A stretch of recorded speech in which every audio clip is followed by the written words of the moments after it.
వెంకట్ చెప్పండి, ప్రెజెంట్ 9 మంది తెలంగాణ నుంచి మంత్రులను అయితే ఎంపిక చేశారు. ఆ లిస్ట్ పరంగా 9 మంత్రుల పరంగా ఎలా ఉంది లిస్ట్? ఉమశ్రీ ఎట్టకేలకు తెలంగాణ జాబితా మొదటి జాబితా ప్రకటించారని చెప్పుకోవచ్చు. మొత్తం దేశవ్యాప్తంగా 195 మంది అభ్యర్థులను ప్రకటించి ఉంది. తెలంగాణకు సంబంధించి 9 మంది ఎంపీలను మొదటి జాబితాలో చేర్చింది.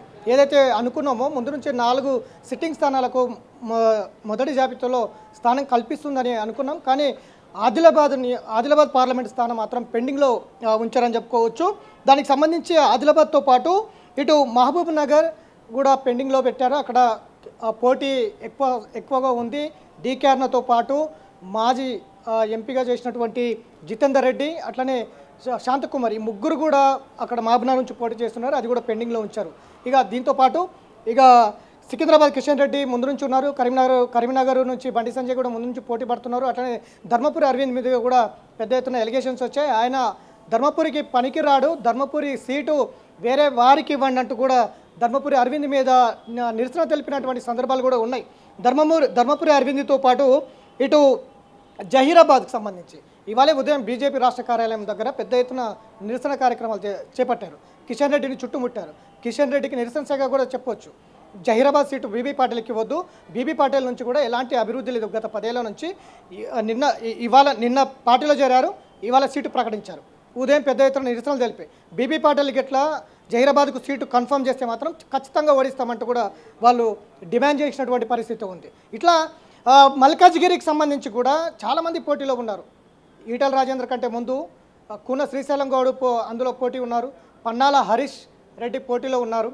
అట్లనే మురళీధర్ రావు, మధ్యప్రదేశ్ ఇన్ఛార్జిగా ఉన్నటువంటి మురళీధర్ రావు కూడా పోటీలో ఉన్నారు. దాంతోపాటు మల్కా కుమరయ్య, విద్యాసంస్థల అధినేత మల్కా కుమరయ్య కూడా మల్కాజ్గిరి ఆశించినటువంటి సందర్భం ఉంది. వీరందరినీ కాదని ఈటల రాజేందర్కు టికెట్ కన్ఫర్మ్ చేసినటువంటి సందర్భం కనిపిస్తుంది.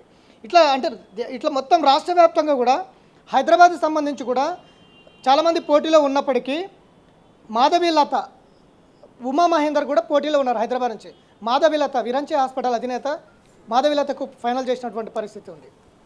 ఇట్లా ప్రతి దగ్గర కూడా చాలామంది చేవెళ్ళ కొండ విశ్వేశ్వరరెడ్డి, భువనగిరి బూర నర్సాయి గౌడ్తో పాటు మనోహర్ రెడ్డి కూడా, గంగిడి మనోహర్ రెడ్డి కూడా పోటీలో ఉన్నారు. ఆయనను కాదని ఈయన బూర నర్సాయి గౌడ్కి ఇచ్చారు. అంటే పార్టీలో నుంచి ఇతర పార్టీల నుంచి వచ్చిన వాళ్ళు కూడా పెద్ద స్థానం కల్పించిందని కూడా చెప్పుకోవచ్చు.